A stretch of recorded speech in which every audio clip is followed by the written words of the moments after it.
with Harry and the guinea pig. We've read all of the Harry books, and I'm almost positive that this is the last one. Now, this looks like it is not written by the original. Oh, thank you, Stacy. If you ever follow Justin Fire Survivor, that's where I got this from. So this is based on the character created by Gene Zion and Margaret Bloy Graham. So, all right. Hello, Canby. Are you coming up to join me? Harry and the guinea pig.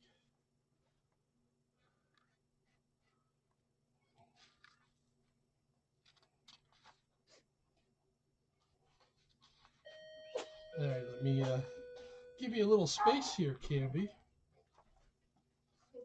Harry was a white dog with black spots who liked everything about his neighborhood, except, well, the neighbor's pet guinea pig.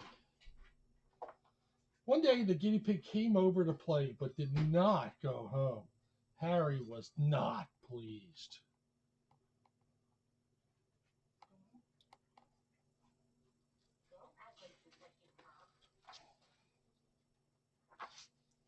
The children gave the guinea pig all kinds of new toys. They fed the guinea pig special treats. And they gave her lots and lots of belly rubs. No one had rubbed Harry's belly all day, not even once.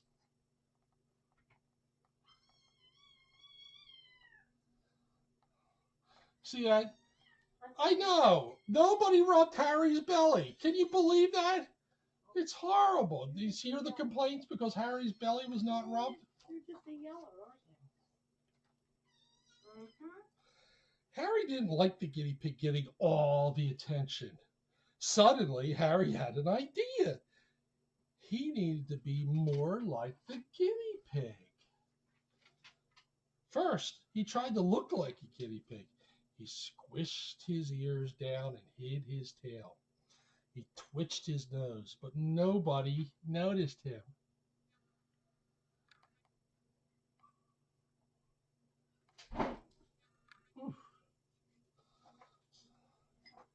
You know, it's funny. This is reminded. Every now and then I wake up in the middle of the night because I hear scampering all around the house and crying. And so I know, and it's funny because the room that I work in, like my little home office, every day I found all the papers all, all strewn, you know.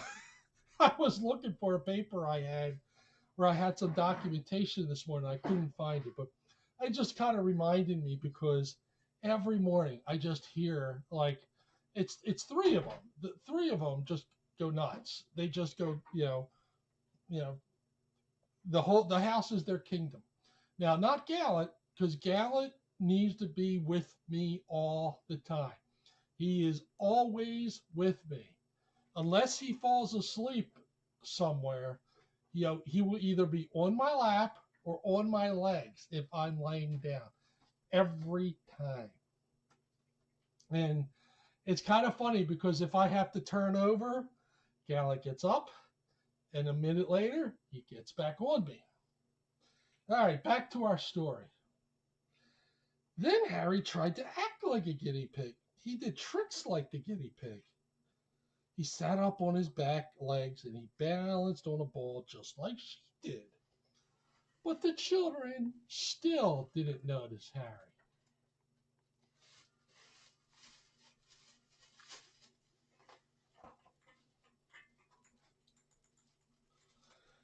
Harry tried to play inside the guinea pig's tube, but he was too big. You know, it's funny. I think I have that same tube for the cats. Oh, the dog. I like him. Yep, the last of the Harry books.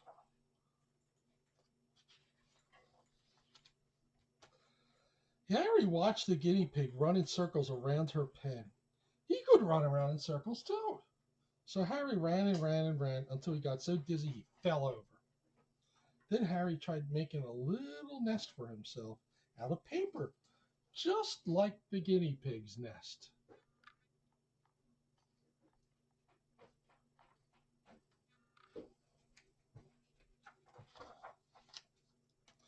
But the family scolded Harry for making a mess and sent him outside. Nothing Harry tried had worked. The guinea pig was still getting all the attention. Then Harry heard the children say that show and tell was the next day. The children always brought Harry. He'd do all his tricks and everyone would forget about that guinea pig. Gee, we can predict where this is going, huh?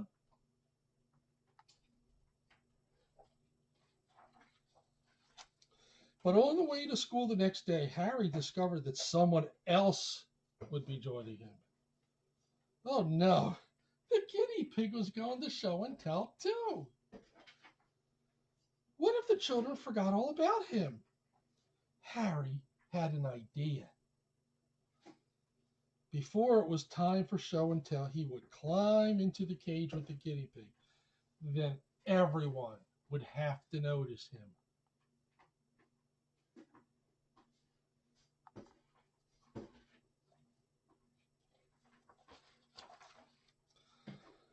So when no one was looking, Harry pushed open the door to the guinea pig's cage. But he just could not fit inside. Then Harry realized he had a much bigger problem. The guinea pig was gone. Where did the guinea pig go? Cried the children. They searched everywhere. Harry felt awful. He didn't like the guinea pig, but he never thought the guinea pig would escape.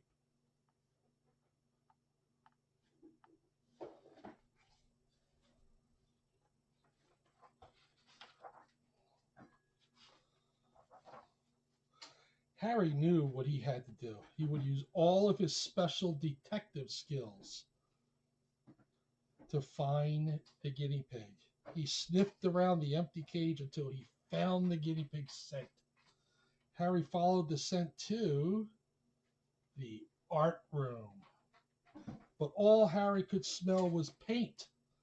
Harry squinted his eyes and spotted some tiny blue paw prints leading out to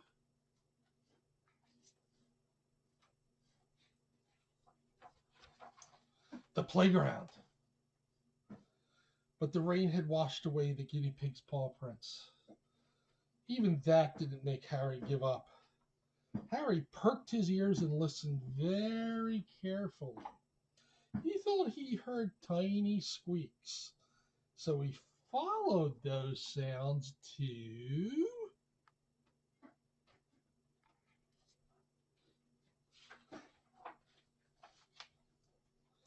the library.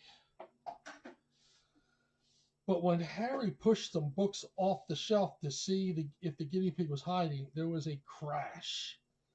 And he still didn't find the guinea pig. But Harry would not give up. He sniffed again and smelled the guinea pig. So he followed the scent out of the library and into the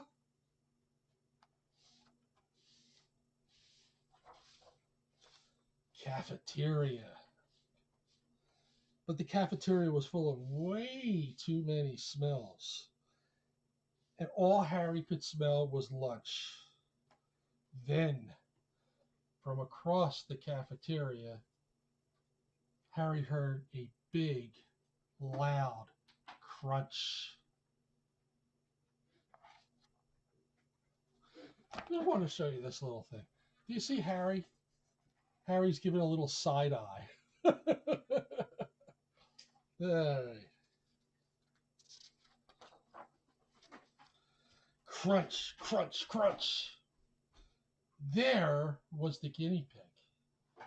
Harry howled until the children came running. The children clapped and cheered. You did it, Harry. You found the guinea pig. And when it was time for show and tell, the children told everyone about the guinea pig's adventure and Harry's clever detective work.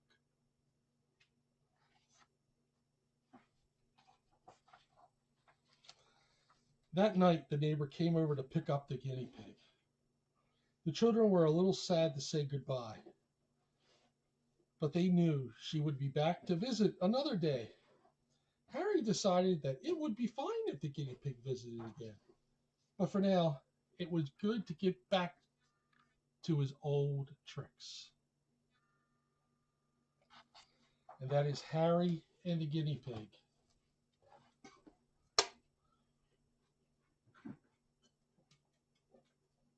I'm going to get another soda, or pop as they call it here in Defiance.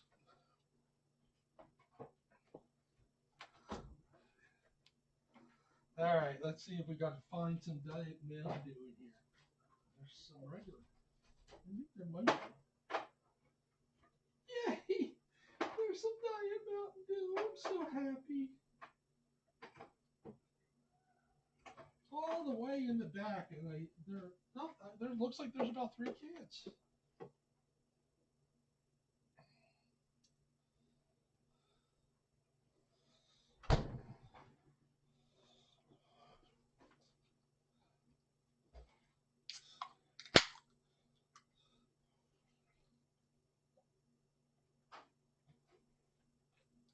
All right, I am going to get to the dearly departed Beverly Cleary, who passed away over the week. Sure, Dutchie, no problem. She passed away at the age of 104.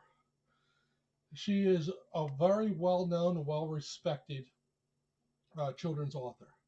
So, to honor her memory, we are going to read Socks. Is Socks ready for a baby to join the family? Hi, Magic. All right. The Brickers talk to their cat Socks. You're getting a lot of service around here, said Mr. Bricker, as he left the studies to get down on his hands and knees and retrieve the ping pong ball Socks had batted under the chest of drawers, out of the reach of his paw. Such silky fur, Mrs. Bricker spoke in her just for Socks voice, as she left off typing to press her cheek against the coat and let her long hair fall over him like a curtain.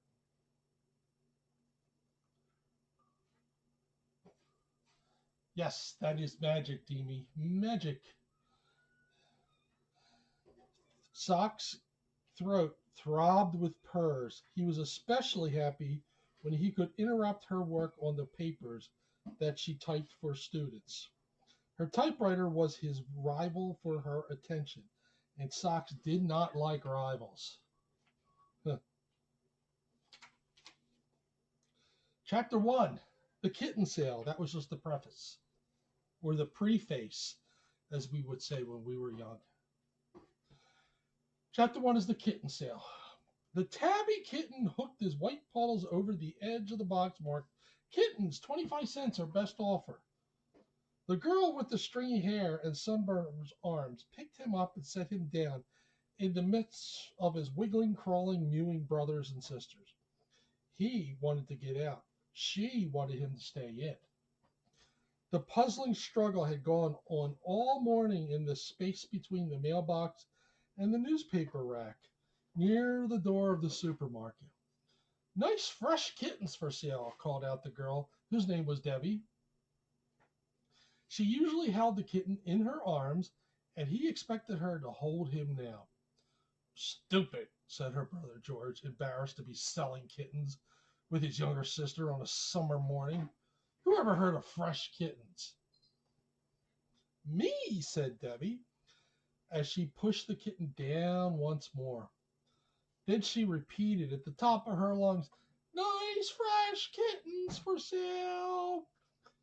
She knew she was not stupid, and she enjoyed annoying her brother. The two had quarreled at breakfast. George said Debbie should sell the kittens because she played with them. She played with them, and that made them hers. Debbie and George should sell the kittens because she didn't know how to make change. Besides, he was the one who had brought the mother home when she was a kitten, so that made her kittens his. kind of funny. The book is a little aged, don't you think? Um, just because we have come so far. You know, we don't really sell kittens on a corner anymore. You know, we all know that kittens come from kittens that come from a rescue center. Not going to be 25 cents, but they're going to be cleaned, wormed, things like that. Did you really, Jim? Yeah.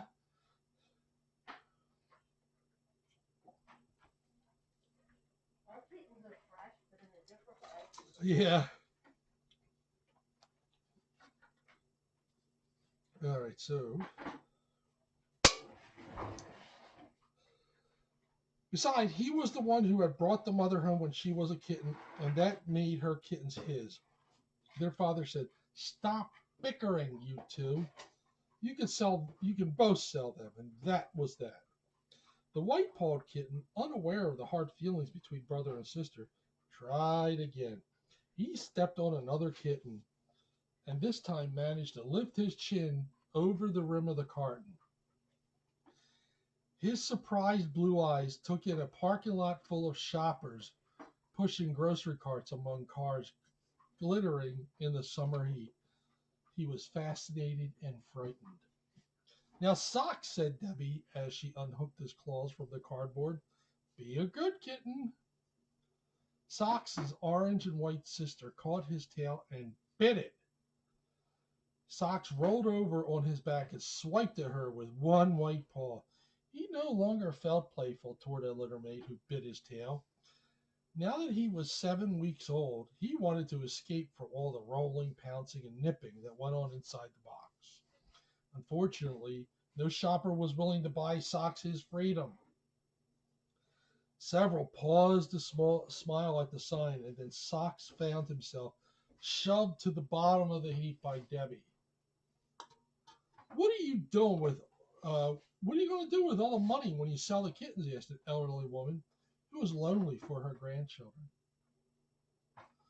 "Daddy says we should save up to have the mother cat shoveled, so she wouldn't have kittens all the time." "Spayed," corrected George.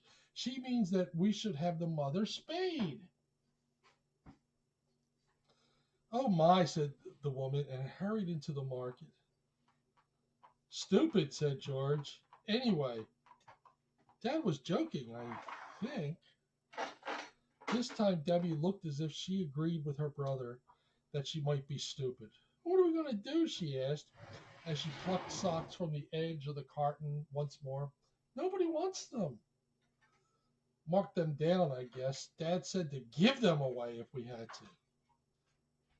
The boy borrowed a felt tip pen from a checker in the market, and while Socks peered over the edge of the carton, crossed out the 25 cents on his sign and wrote 20 cents above it. "Kittens for sale." Debbie's voice sounded encouraging as she hid Socks under two of his littermates. He promptly wiggled out. On a day like this, his own fur was warm enough.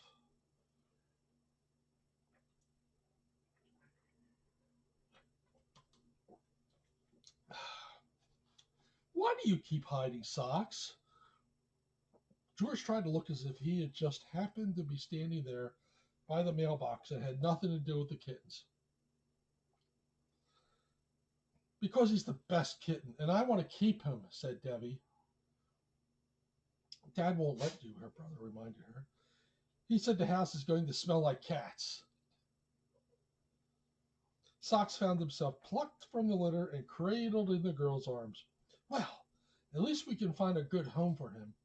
Debbie was admitting the truth of her brother's statement. "I don't want just anybody to take Socks."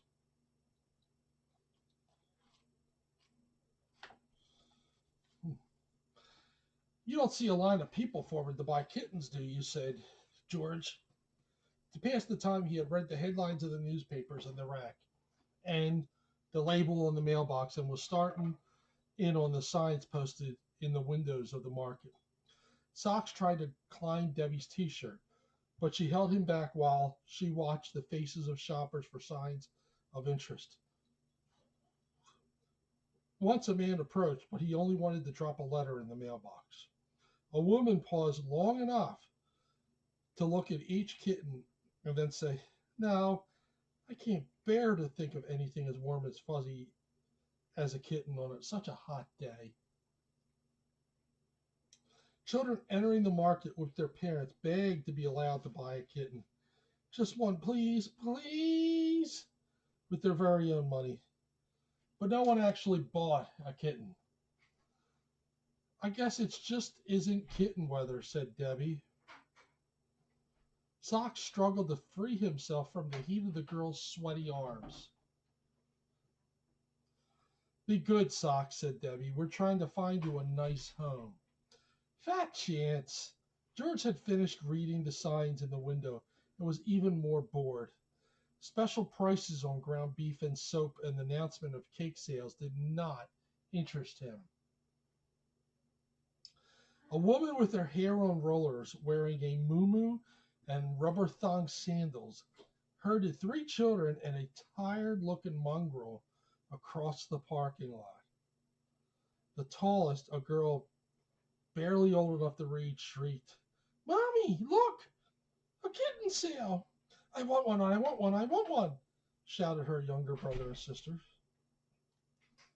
Debbie and George exchanged a look. The dog, sensing a long argument, lay down in front of the market in front of the market door where customers had to step over them. Panting, he used up all his energy, and he had none left of which to investigate kittens. Thank you, Dimmy. That's awful nice of you. We really appreciate the donation. Thank you. Give me 1 second. I want to put these in the trash. Hello, Sparrow.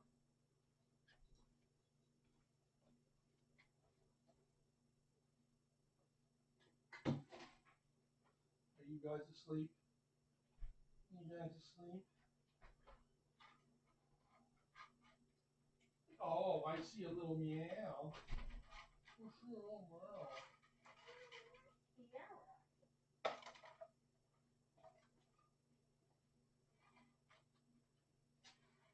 Sparrow, you're walking much better there, Sparrow. Walking much better. He was one of the first up at the tree. Thank you, Dimmy. Thank you again. Thank you for the black cat, too. All right. Before you start, you know where C-Dot is? Have you seen him? No. Spike and I are always going in the same direction. Yeah, that's true. And I'm always behind them. I want the one with white feet, said, I want the one with the white feet, said the boy who was wearing a new swimming trunks. "I saw him first," the younger girl shoved her brother. "Cut it out, you two," ordered the mother, guiding her brood across the traffic lane. "Not Socks, please. Not Socks." There was desperation in Debbie's whisper. Socks could feel thumping beneath her t-shirt as she held him closer. "They're the kind that would squeeze him and forget to give him water. I can tell." George did not answer, but he frowned as the 3 children approached. He had good reason to quarrel with his sister, but that did not mean he approved of quarreling. Kimmy. Hi, Vince. The oldest of the 3 joined the squabble. "I get him because I'm the oldest. You two can have Bad Dog." The dog, hearing his name, lifted his head, decided nothing of importance was happening, and dropped it again. The younger girl, who was wearing her sister's overgrown shorts and blouse, objected. "Just because you're the oldest, you always think you can have everything." "No fair," shouted the boy. "Bad Dog belongs to all of us." Debbie unhooked the kitten's claws from her t-shirt and tried to hide him behind her back. Socks struggled. Until this morning, Debbie always had been careful to support his feet when she held him, and she never had squeezed before. I want this one with the white feet that the girl is hiding, said the older girl. Me too, me too. The boy jumped up and down and clutched his swimming trunks, which his mother had bought for him to grow into. I know, the younger sister had found the solution. Mommy can buy us each a kitten. That's what you think, said the weary mother. One is plenty. We'll take the one with the white feet. Socks had almost wiggled free when a second pair of hands seized him. He felt himself being lifted. Aha! I found them. Metal creaked. The hands thrust him into darkness, and he found himself falling. He landed on something smooth in a dark, stifling place. Above, he heard a crack and a clang. Outside, he heard shouting and the sound of Debbie's bursting into tears. The strangest things had happened to Socks that morning. He mailed him, cried the small boy. That big boy mailed the kitten I wanted. The one I wanted, contradicted his big brother. Cut it out, you kids. Big sister, I'm sorry. Cut it out, you kids. Thank you, Demi. We really appreciate your support. The little sister shrieked, Mommy, he hit me. Now she had her brother in the wrong. Socks slipped and slid on the letters that crackled beneath his paws as he explored the dark mailbox. The place was sweltering, but it was free from other kittens. For the first time in 7 weeks of life, Socks had found a place where no one could step on his face or bite his tail. He lay down on the letters to catch up on the rest he had missed that morning. Outside, the commotion continued. I'm fed up with all you kids fighting all the time, said the mother. Just for that, we won't buy a kitten at all. All three children protested. No fair. You promised you'd buy us a kitten. You promised. Mommy, just one. We won't fight anymore. Honest. Come along, said the mother, relieved to have an excuse for leaving the kitten behind. I'll buy you popsicles. I need a kitten like a hole in the head. This decision was followed by shouts of, I want lime. I want grape. I don't want a popsicle. I want a Slurpee. Socks was discovering that the heat inside the box made sleep impossible. The chute at the top opened. Socks, are you all right down there? Socks recognized the tearful voice as Debbie's, even though it sounded loud and hollow. Then she demanded of her brother, how are we going to get him out? He'll roast if we leave him in there. He'll starve. He will die. She tried to cool the box by opening and closing the creaky chute. You don't want a bunch of fighting kids to get him, do you? Asked George. You want him to go to a good home, don't you?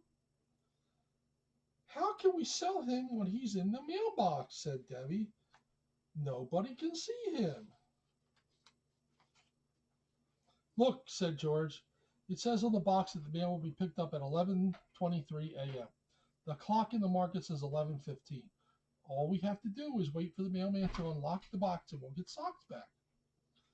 There was a loud sniff outside the mailbox. Are you sure the mailman will give him back? Hope and respect for her brother had replaced fear and anger in Debbie's voice. Sure, I'm sure, said George. The post office doesn't want kittens any more than anyone else.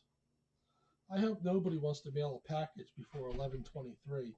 It might hit Socks. The tears were gone from Debbie's voice.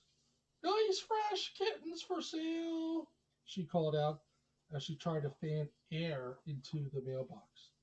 Socks stretched out panting, puzzled by all that had happened. A letter falling from above was only another puzzlement, but the heat forced him to mew in distress. Hang on, Socks, Debbie's voice echoed down the chute. Help is come. At precisely 23 minutes after 11, as he lay gasping on the letters, Socks was frightened by the sounds of keys rattling against metal. Before he could move, the side of the box dropped down, and he lay blinking in the glare of the sun before an audience of shoppers. Well, how about that? Said the driver of the mail truck when he saw the kitten. Socks, cried Debbie, rescuing her kitten from the letters. Don't you know it's a federal offense to tamper with the United States mail? Asked the driver as he scooped mail into his sack. Debbie looked so alarmed that he said, Relax, I'm only joking. A kitten doesn't count as mail unless he has stamps stuck on him. And even then, I'm not so sure. The scene attracted more shoppers. A young couple pushing a cart of groceries toward the parking lot paused to watch what was going on. Debbie, trusting their appearance, held Socks up for the inspection. This is Socks, she said. We named him Socks because he looks like he's wearing white socks. He's the smartest kitten in the bunch, said George, his voice brimming with hope. If they sold one kitten, they could sell more, and he would be free to go to the library. Unaware that his future was about to be decided, Socks struggled and mewed to be put down. Debbie would not let him go. See, she said to the young couple, he likes you. Look at his little paws and his little pointy tail, cried the young woman, whose name was Marilyn Bricker. And look at his beautiful markings. New York Chick, thank you. Yes, you can donate through the YouTube site, or you can PayPal through the if you go to the Facebook page or the website. PayPal is preferred just because if you donate through YouTube takes out, I don't know how much the percentage is, but if you donate through PayPal or Venmo, there's nothing taken out. So, but we really appreciate it. Thank you, New York Chicken, and we really hope you stick around because, boy, there's a lot of cats here that have a lot of personalities, and you get to learn all of their names, you get their mannerisms, and that's what kind of donated me. So yeah, MK Mouse is going to get you the link, New York Chick. But thank you, we really, really appreciate it. Yeah, and that's great, New York Chick. The other thing is they do sell items in Walmart, which you'll see the link. And Walmart is basically the store that they have. Thank you, Dimmy. That's very nice of you. Thank you. That's like your third donation, Dimmy. Thank you so much. That's going to be, that will be going toward food, vaccinations, all of that. I'm going to get up and get a drink. Some reason when I read books like this, my throat just dries out. Yeah, which is usually why I actually prefer the children's books that are a little bit, that are not so wordy. I'll have to ask Jackie if I still have all of Bonnie's insulin. I don't take it. And it's all in the fridge. It's been in the fridge. Is it usable for cats? Yes. Oh, I didn't know. Yeah, I mean it's all basically the same thing. Insulin is insulin. Oh, that's a pretty cat. I don't think I've seen you before. Wow, striking markings. I'm going to see if I can. Whoop, sorry about that, Kimby. Is it Sandro? It must be. The ragdoll? No. Oh, that's one of the Larry or Jerry.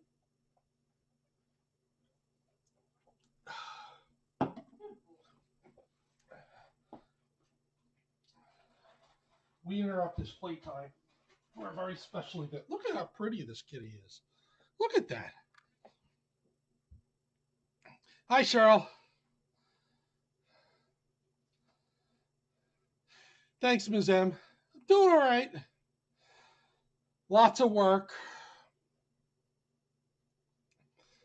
Basically, I've been working. A quick good night from Ramsey, in case Lucy is out there and everybody else who loves him.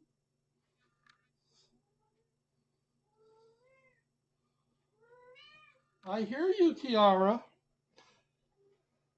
Oh, Hello, Kathleen. Look at that pretty kitty. Boy, you got striking markings. Look at, look at all those markings. If you look back here, just very, very pretty dye. Black and tan. You know, we named our kitty who looks a lot like you, Guinness, because Guinness is black and tan. Of course, when Guinness was a kitten, he was much more black and tan, but that's why we named him Guinness. Hi, German.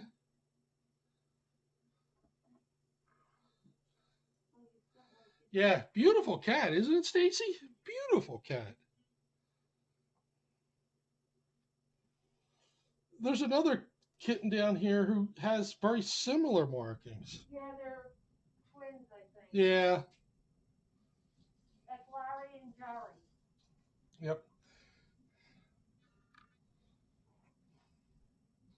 All right, I'm going to put you down. I The know. tail that's tipped flat Uh-huh. is Larry.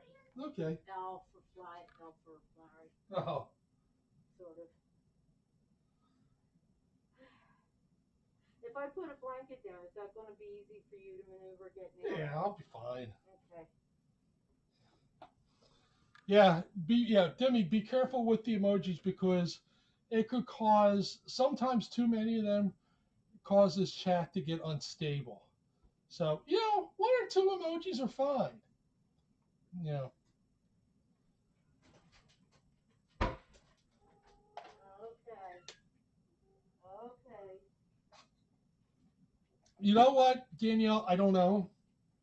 The only reason why I pushed it out was so that I could get the thing in here. But Ponty has actually been spending all of our time up here. So, just to let you know, there's two kittens down here. So I don't want to. I see you. I see you. What are you doing? What are you doing? You know what? Oh God. Oh, Jamie. Oh, this is the little cat dancer.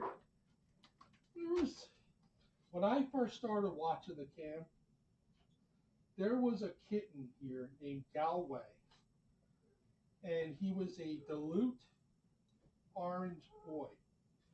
And the cat dancer was mounted over here, just very similar to how this cat dancer is. And Galway would just go crazy and just come over here and bat it all the time.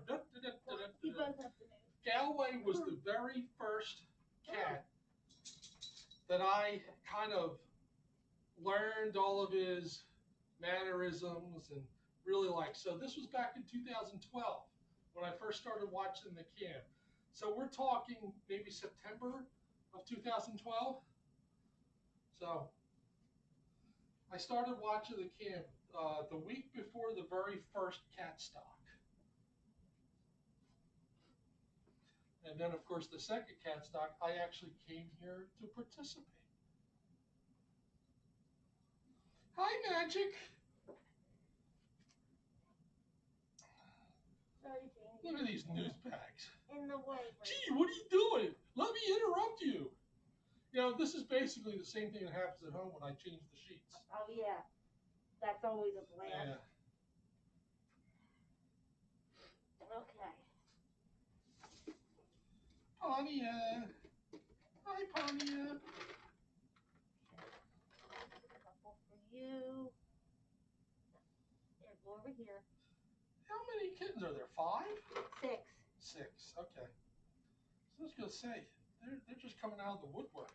Yeah, the two Larry and Jerry's were there's 2 oranges like you saw. Mm-hmm. An orange and white that looks like a mini Ringo. No, that's not. Yeah, and Laura the Okay.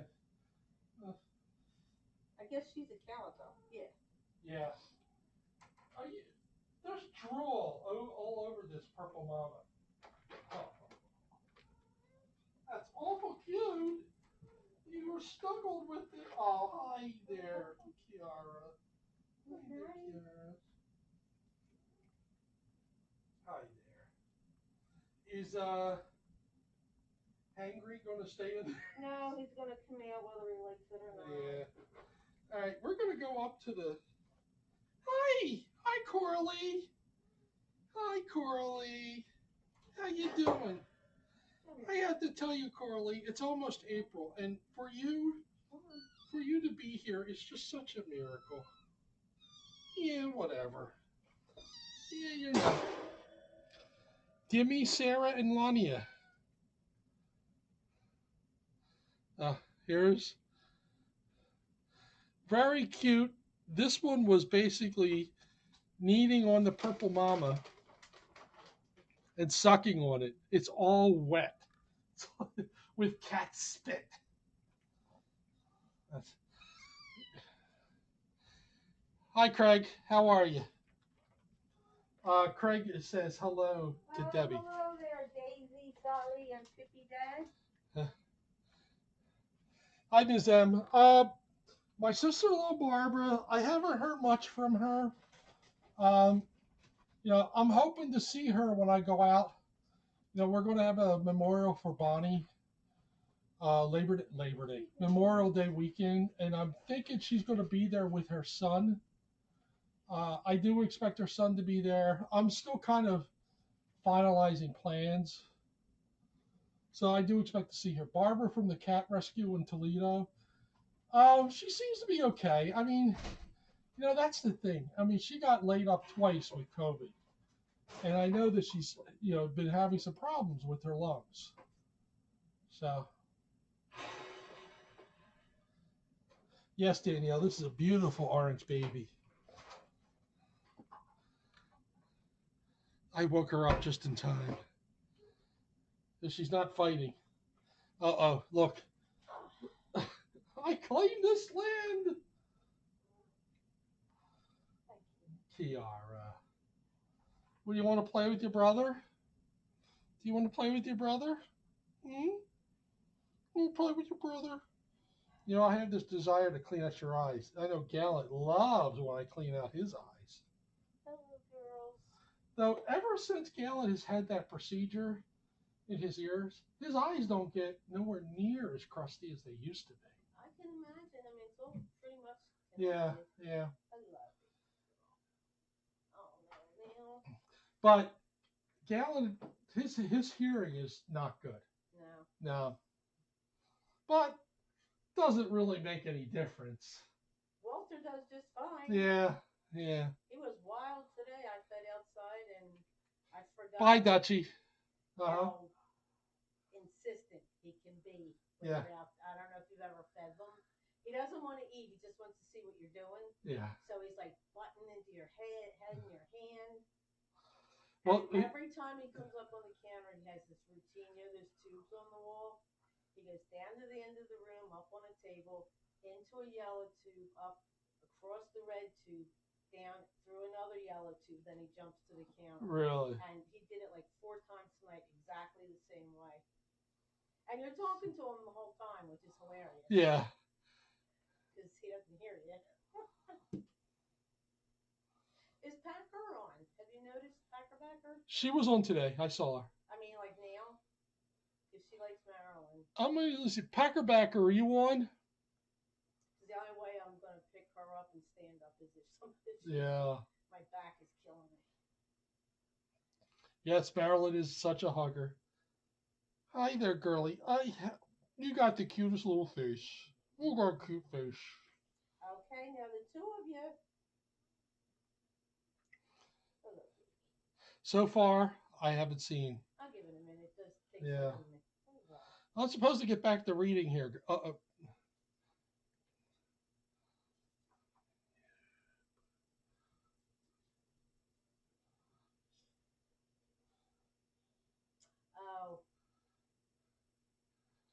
Yep, I certainly will do that. The problem is there's 2 little... Napa is worried.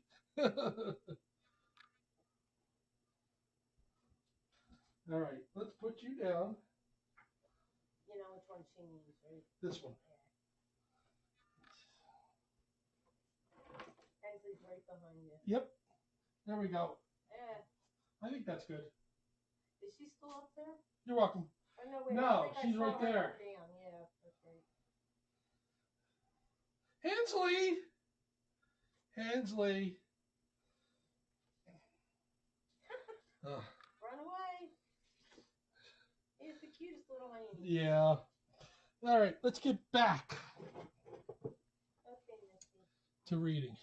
I need to go. How's Spiker? He's still. Spiker's been out. I don't know where he is now, but he's been walking around here. Hello, Dan. Dan, hello. All right.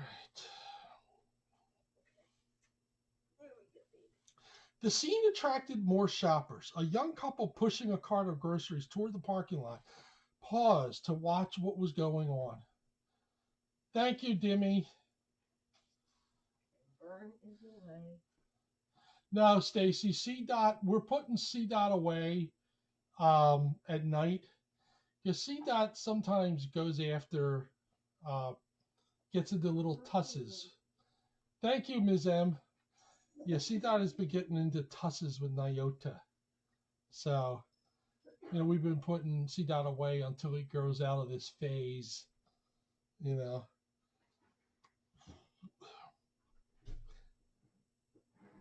Debbie, trusting her appearance, held Socks up for their inspection. This is Socks, she said. We named him Socks because he looks like he's wearing white socks. He's the smartest kitten in the bunch, said George, his voice brimming with hope. If they sold one kitten, they could sell more, and he would be free to go to the library. Unaware that his future was about to be decided, Socks struggled and mewed to be put down. Debbie would not let him go. See, she said to the young couple, he likes you. Look at his little paws, said his little pointy tail, cried the young woman, whose name was Marilyn Bricker. And look at his beautiful markings. That is Shaz, okay. Shaz sometimes looks like C-Dot, especially when he stretches, because C-Dot has a very sleek body shape, and Shaz is a little bit more filled out. I was actually going to tell you a little story. This little thing where the mother had three babies, and they were afraid that the three kids would not treat the cat right. When we adopted Guinness, I got an email in work from my wife, and my wife said, "Do you think that we have room? Would you mind if we adopted a new cat? Because this cat came into the room, came into my classroom today, and was the most adorable thing. He was a little tiny kitten with a very loud voice, and when I picked him up, he fell asleep and was purring. And what my wife didn't tell me was that there was a family, and the kid was in the class, and the kid wasn't a really good family, and she thought that the kitten would probably die, because it wasn't a good family. So she convinced me to adopt this little baby cat, and this little baby cat had so many problems. Was underweight, was 4 months old, was not even 3 pounds, was hit by a car, and when he got his medicines, he had a really, really bad reaction and almost passed away. So we adopted him, and we named him Guinness. And Guinness is still with me. He's at my house. He's a really, really, really good kitten. He's funny though. When he's nervous, he kind of putters around the house and kind of stamps around, and he doesn't like any new people in the house, and he kind of hides. And then he'll kind of peek from around the corner. Hello, but he's a really, really good boy. But I know he misses his mommy because he used to sleep on my. She used to burrow himself into the blankets by my wife and sleep there, right next to my wife or right on my wife. Now he doesn't really do that for me, but every now and then I could tell that he misses that snuggle time. So right, Canby, right? I have a picture of me and you, Canby. I've probably showed you this picture many, many times. Oh, I don't even have my phone. It's probably in my um, Canby and me. When Canby was this big, I was holding Canby, and you know, you would never even know it's the same cat, right, Canby? Right, Cam? Oh, somebody is protesting. Yeah, yeah, the children love that. My throat is a little sore, so I'm probably going to stop the readings for today. I know a lot of times when we get these wordy books that have a lot of reading, sometimes my throat dries out. So I am going to stop for the day, but I'm not leaving yet. Yeah, Stacy, he is between Guinness and Gallant. They are just two wonderful, wonderful cats, and both of them love to sleep on me. Everybody knows Gallant. You know, Gallant came from here. Gallant was burned. He was the victim of animal abuse, but he he was a big spoiled brat now. I hear somebody. Somebody is talking. Canby. Canby's here with me, just to let you know.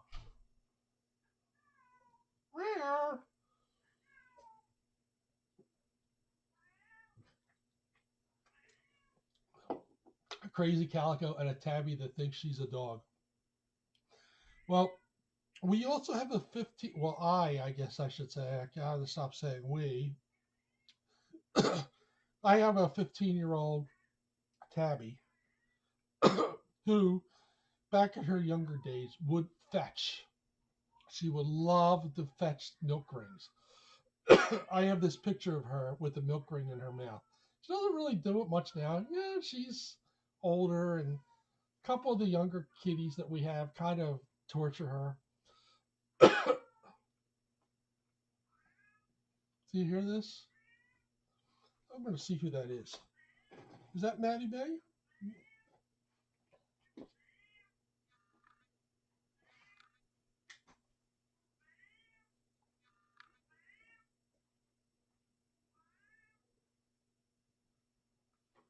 Who's making all that noise? Who's making all that noise? I hear you. I hear you.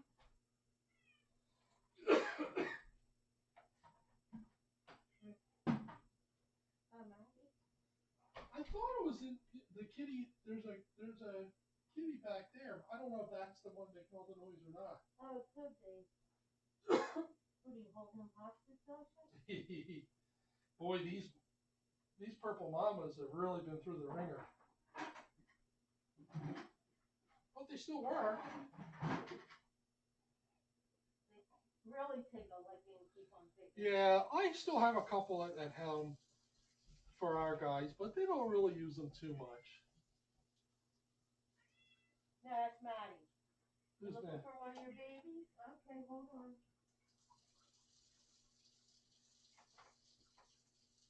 Here you go, sweetie. Oh, it's Maddie. Okay, it is Maddie. Okay.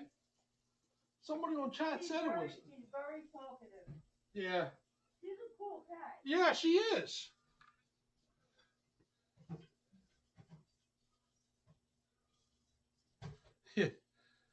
Yeah.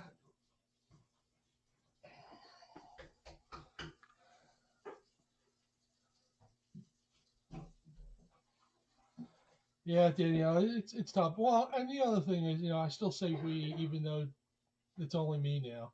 Now, Wiki Cat, that was Maddie. That was Maddie May.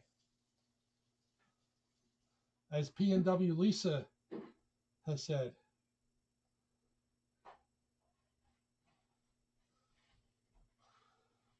I got a sleeping campy here.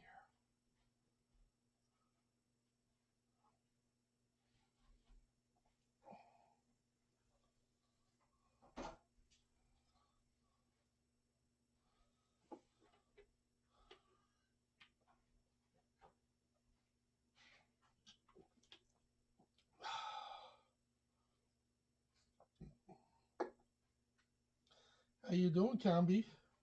Okay, I'm getting ready to go. Anybody notice something that I've missed? Get it up there. I am dying here. We got the kittens put away. Well, not the kittens don't get put away anymore, right? Nah. Okay. Well, somebody's got in it. bed. Ramsey's in bed. Yep. C-Dot's in the back. Janie was out for a little bit. Yep, I think we got it all. I've been here since 1. My back is dying. Oh, I can imagine. Oh. Maddie, it's okay. Oh. Oh, Zelda. I did, didn't I? I did forget you. Come here. You like these. When are you coming in next? Well, I switched with Barb. I'd normally be here Saturday, but I won't be back now till Tuesday for dinner. Okay. All right. Lights are appropriately lit and off. You'll turn off the inside, like just leave the welcome room on. Right. Yeah. The top light I turn off. Yep. Yeah. All right. And I go for my second shot tomorrow, so we switched just in case we had reactions. Yeah, that's a good idea. I got my second shot. It'll be 2 weeks on Saturday, so I should be fully. Yeah. I'm going to go out and breathe on everybody. As safe as you'll ever be. Yeah. Okay. All right, guys. You seeing anything? Sometimes I forget. Okay, guys. Good night. I'll see everyone Tuesday evening. Oh, you may hear him in the back for a little bit, but he does settle down. Okay. All right. Spoiled cat. Kathleen. I'm one of many Beths here. Yeah. Good night, guys. Good night, Craig. It's the first time I think I've actually called him Craig. Yeah. There's a wrestling match right behind you, too. Good night, Vince, Cheryl. Okay. I hope nobody does anything. Yeah. You can get out if you have to. Your bed's right there anyway. Hi, Hensley.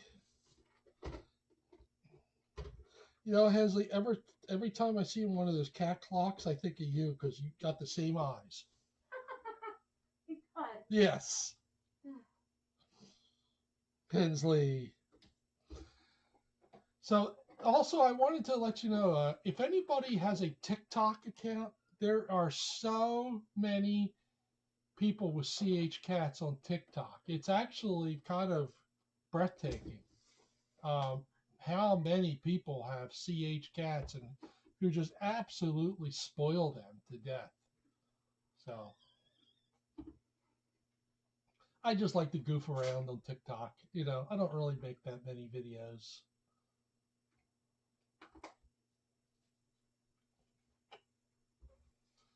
And, you know.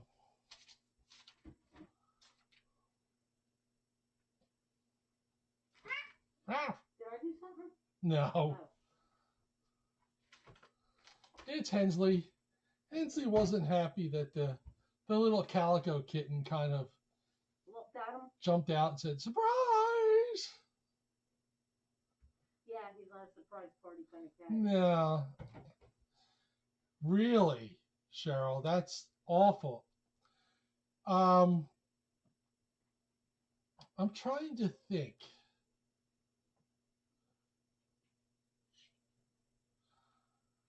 We had when Mary and Jersey came here, they came from a hoarding situation, and I don't know if Alma was or not. Alma was in a vet tech vet's office because she didn't know what to do with her. Okay. She was in a cage for a long time. Right. Somebody else was in a cage too. Juby. Juby was in a cage.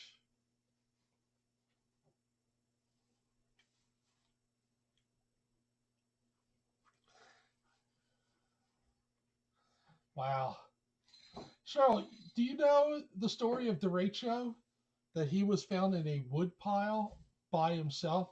And he was kind of abandoned by his mother because he couldn't keep up with the mother and the kittens. No, Kathleen, they do not. They have graduated to the main room. You know, when Derecho first came here, which I believe was June, July of 2012, he was never left out by himself. And I remember September when I first started watching, Jackie started letting him out and letting him stay out here. And she was so nervous. But, you know, he's been doing great. So, um, yep. All of these cats have a story. Every one of them. You know, some of the stories are a bit more dramatic than others, but everybody has a story nevertheless. You could do that 100 stories book. Yeah. Yep. Spiker. Spiker was actually adopted, but was returned a couple days later.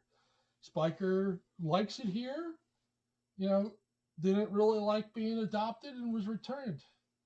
We have a couple other cats who were returned multiple times.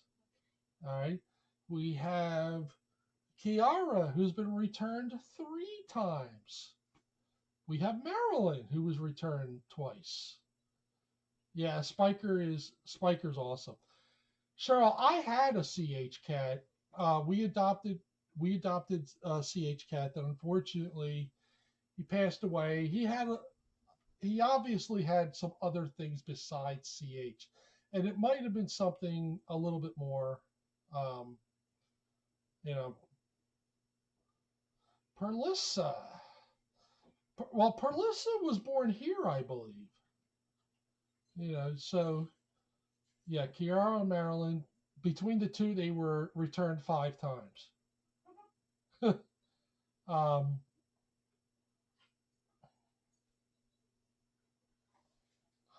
do you guys remember when Hope first came here? How awful Hope looked? You know, we didn't know if Hope would make it. And you wouldn't even know that that's the same cat. Even C Dot. The first the first time I saw C Dot, he was in the back room, the back, and he looked awful.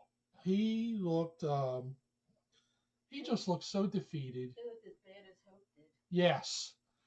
And you know, he had the scabs all over his face and you know, his eyes were swollen. Yeah, his eyes were swollen shut. But I went up to the cage and I said hi to him. Now I didn't know his name was C Dot at the time. And he tried his best to meow at me, but nothing came out. That's my memory of when I first saw C Dot. Now C Dot came in with Boom Boom, or they were friends together. Boom Boom also didn't look good, but C Dot looked really, really bad. But look at that C Dot now. This is why rescue centers like this are just wonderful. You know, they get these kitties. They don't pick and choose the condition. They come here. You know, see that girl right here? See that orange girl? Everybody knows her story, right? Everybody knows. Coralie. Coralie was found frozen. She had frostbite, and she had severe frostbite. Unfortunately, they could not save her back legs. Or was it her front legs? I don't know. 2 of her legs. Also, and they also had to amputate part of her ears. And her tail. And part of her tail. Good night, everybody. Good night. See you Tuesday night. Thanks, Bill. You're welcome. Have a good night. Don't forget to look for some books before the. Oh yeah, I will. And don't let Shambhala out. Yeah. So all of these cats have a story. All of their, like I said, some of the stories are a little bit more dramatic, like Coralie. You know, Coralie has had a couple miracles, huh? We all know the little around Christmas time. We thought we were going to lose her. So it's just unbelievable. Um, the other thing I wanted to also just talk to you about a little bit before I leave is FIP. You know, FIP used to be a death sentence, but there's experimental treatments that appear to be working. Those of you who know me on Facebook know that I do volunteer work for a company or a place called SCAT. And what SCAT does is they rescue cats. They rescue cats and kittens. Yeah, absolutely, Craig. Look how great that Alma has done. They rescue cats, and what they do is they will foster them, and then they will drive them into the New England area. New England, they have a shortage of cats in like North New Hampshire and place right up there. So it's almost like an assembly line. They rescue the cats and kittens. They foster them for a little bit, and then they hire a transport service to go up to this rescue center in New Hampshire. It's called Pet Tales. The reason why I bring up FIP, Cheryl, is that one of the cats came down with FIP, and a really, really sweet kitty named Ron. And everybody was devastated. But then what they did was, and there's this experimental treatment. It's not approved in the United States, but you can still get it, and it's very expensive. It is like multi-thousands of dollars, and you can get it either injection or you can get it in pill form. So what they did is they kind of had a big donation to get this FIP treatment. And you have to give it to them for 85 treatments. And let me tell you, after the first couple treatments, this Ronnie, it was like a miracle. He started perking up. He was eating. And, by the time dose number 85 came around, all of his blood work was normal. He was a happy, normal kitten. Now, I think he still has to go every 3 months to make sure he's still okay. But that kitty was on death's door, absolute death's door. Everybody knows that FIP, is, is I almost want to say death sentence, but because of some of these treatments, and I follow a couple FIP groups, it's just amazing. And one of these days I'll have a conversation with Jackie about this. Because, unfortunately, we have lost cats here to FIP. And the problem, of course, is when we've lost them, they were since adopted, and, and then the adopters, All right, Stacy, you're going to make me talk about FIV, aren't you? FIV. FIV is basically feline immunodeficiency virus. All right. FIV used to be a death sentence. It is not a death sentence anymore. Couple years ago, that group, that SCAT group that I belong to, they texted me and asked me if I could foster an older cat who was attacked by a dog, had some old broken bones. Then they tested him, and it turned out that he was FIV positive. So they asked me, are you still okay to foster them? And I basically, read up, and Here, FIV is really hard to transfer to other cats. FIV cats and non-FIV cats can live together. The only thing you have to worry about are deep bites, because that is when FIV can be transferred. But if the cat doesn't show any aggression or anything like that, you can be okay. Now, when I first took this cat home, to foster, I didn't think he was going to make it. He looked defeated. He looked, kind of like how, boy, big fights here. He looked like how C Dot was when didn't look. I didn't really think this cat, and his name was Meadow, was going to make it. And my vet basically said, "Are you really sure you want to foster? Because he's FIV, and so there's still a lot of misnomers out there about FIV. Uh, Unfortunately, Demi, I cannot put anything in subtitles. Um, so when this cat Meadow, he gained, he was doing a lot better, and he started to show his personality, and he was one of the sweetest, um, big cuddle monster. He was out all his life, 10 plus years out, and he was not feral at all, and he could not get enough love. He absolutely, he would basically battle with Bonnie because he wanted to get on Bonnie's chest. And Bonnie didn't want any part of that but he wanted to be loved. And I had that cat fostered for 5 months. And when they found a home for it, it was really, really hard to let go of him.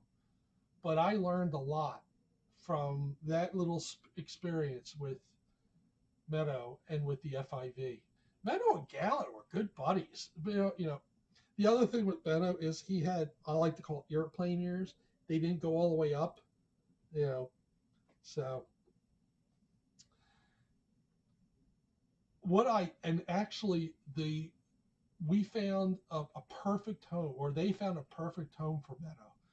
It was a lady who I'm friends with on Facebook, who's lives out in Nebraska, and her husband is a vet, so he could treat, if he ever had any FIV flare-ups. So I actually ended up taking a flight with Meadow out to Nebraska to deliver him, and it was a great, great experience. I mean, I love fostering cats, but fostering that cat, Meadow, was just such a great experience for me. I learned a lot. He was just such a wonderful boy. He, like I said, he could not get enough love. He could not get enough. He would always come up, and he would always want to lay on you, or he would want you to pet him, and um, things like that. Yes, thank you, Mark. This is basically from Justin Fire Survivor. If you ever follow Justin, yeah, just AC. It changed my perception of FIV cats.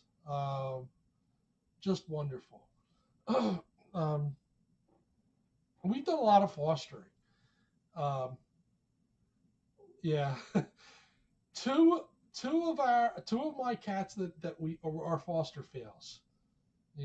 A mom and her baby, and I'll talk about that at another time. Also, I'll talk to you a little bit about the last brood that we fostered. One of them ended up having CH and ended up coming to FFRC. I don't know if you guys know that story. Some of you do. I know that.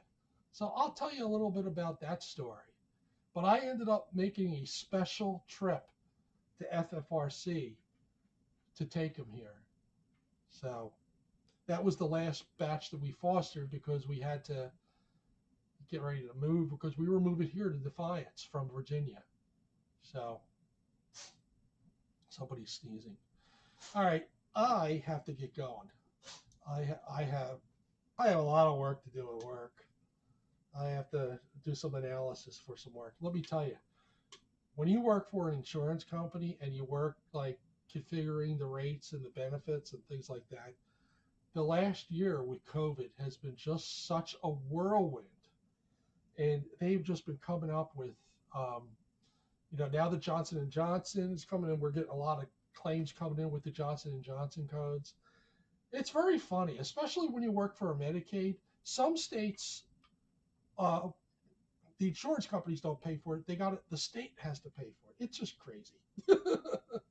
So, thank you, Danielle, and thank you, everybody. Oh, that's horrible, Mark. I'm very sorry. Hip dysplasia is tough. Thanks, Craig. Yes, Jim, cats are very therapeutic. I don't know how I would have gotten through the last few months since my wife passed away. Um, without my cats, they have been absolutely um, just almost like a salve. Thank you, Cheryl. Thank you, Ms. M. Thank you, Dimmy. That's very nice of you. I know, yeah. It basically for me, it's only 4 miles away. And you know what, Mark? You're right. Shelter cats do make the best cats because, especially shelters like this, Mark, that are cage free, that that let the kitties interact, and they're very social here by the time you adopt. And that is one of the great things about this rescue is because these cats are already socialized, they're already vaccinated, they are healthy by the time you adopt them. So thank you, Mark. I appreciate that. All right, everybody. Have a good night.